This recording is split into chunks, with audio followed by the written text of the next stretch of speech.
What's up, everybody? This is Vitamin Kitty here, and I wanted to talk to you about intentional use of prescription ketamine for treatment-resistant depression, PTSD, OCD, ADHD, and probably more to come.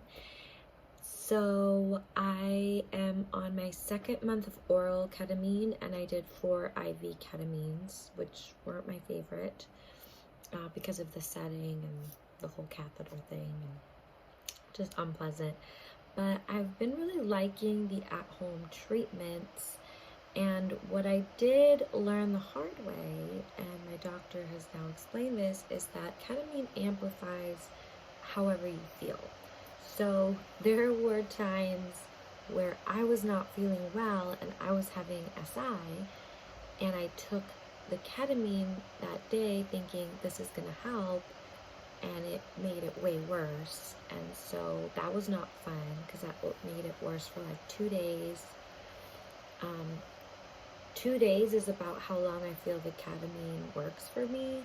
I heard that some people, they can go a couple of weeks. I'm hoping that eventually, like, I can start spacing it out more. But it was pretty scary there.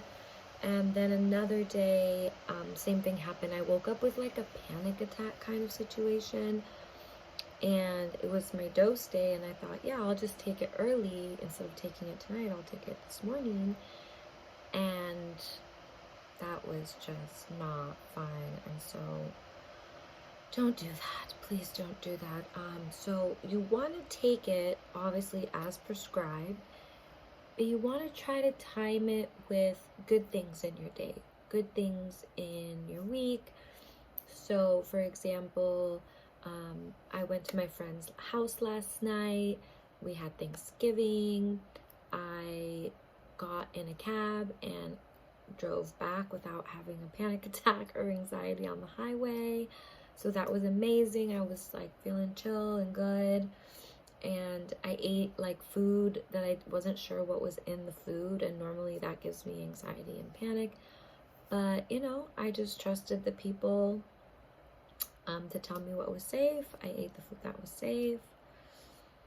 And I didn't have a stomach ache or anything. I didn't have anxiety. I didn't have panic. And you know what? I had left all my panic and anxiety medication at home. I thought I had it on me. Like, I had a whole pouch of anxiety medication, and I left it at home, and I didn't even notice. I was so distracted with friends and doing stuff, and I was tired, and I didn't notice until I had to come home. And I was like, oh, I better take it because I'm going to be anxious. I need to take this medication. And I thought, oh my God, it's not here. And instead of panicking that I didn't have it, I just was like, am I okay? Yes, I'm okay. Which I do attribute to the ketamine, because I just always had issues leaving the house and not having like my little medication bag with me.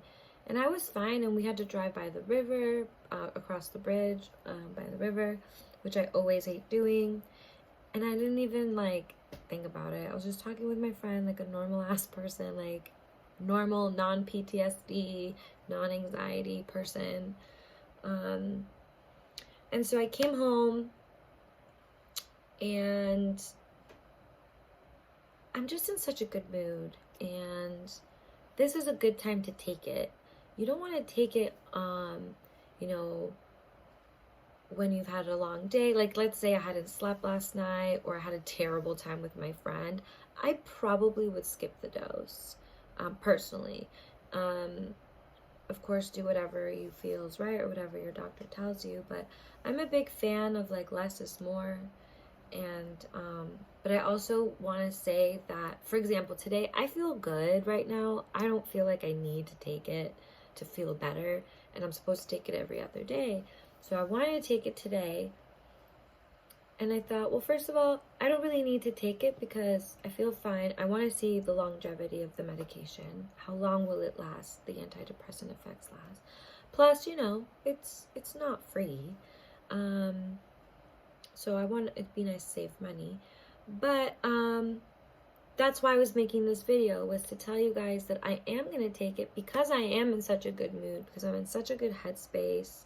I also got really good news that I'll tell you in a second.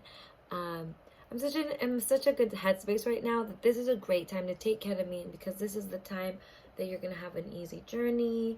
You're going to feel warm. You're going to feel nice. You're going to feel supported. And you're just going to have a good, relaxing time. And I think people who have been living with persistent and chronic, severe mental illness, we need that rest, because we've been on fire and so stressed for our whole lives that we need rest, and we need deep, deep rest where our nervous system is just disconnected and unplugged and just resetting. So I hope that is coherent. But basically, definitely take it when you're supported, you're feeling good. If you're feeling alone, lost, scared, it could and possibly will amplify those effects. To mitigate those effects, what I recommend, or what I personally do, is I use hypnosis on YouTube. I also look up low alpha isochronic tones on YouTube for music. That puts our brain into like a calm, receptive space. You can also use theta and delta waves, but that could put you to sleep. But that can also put you in like a meditative, sleepy kind of place that you want to be in for ketamine. So if anybody out there makes isochronic beats, a low alpha, theta, delta ketamine mix would be so awesome. So that is my experience now that I've been on this for 2 months. I hope that you guys learn from my experience so that you don't have a bad journey, because those times were not fun. If you are feeling anxious, you can take an anti-anxiety medication if your doctor's prescribed that for you. And in other videos, make sure to subscribe, because in other videos, I'm going to talk about how to enhance the effects of ketamine naturally with your diet. So it's called potentiation of ketamine, how to make it, the bioavailability, the absorption better. So I want to talk about that in the future. I have so much stuff to tell you guys. And the other last good news I want to tell you guys is that it's a little sad, but it's very happy and exciting, is that there were 10 puppies that were on the Mexico-Texas border, and they were like puppies. And unfortunately, 3 of them got parvo, and they're at a kill shelter right now. And so 3 of them were put down because they tested positive for parvo. The other 7 so far are okay. And so there is a chance that I am going to get to foster these puppies at my house. And it's it's December right now, and it's Christmas time. And I just feel like what a great way to like heal from depression and trauma, by like taking care of puppies and like making sure they're okay. And it's a rescue, and they pay for the food and the medication and stuff. So fingers crossed for these puppies. I hope it goes good for all of us. I'll try to keep you guys updated. Let me know below if you have any questions.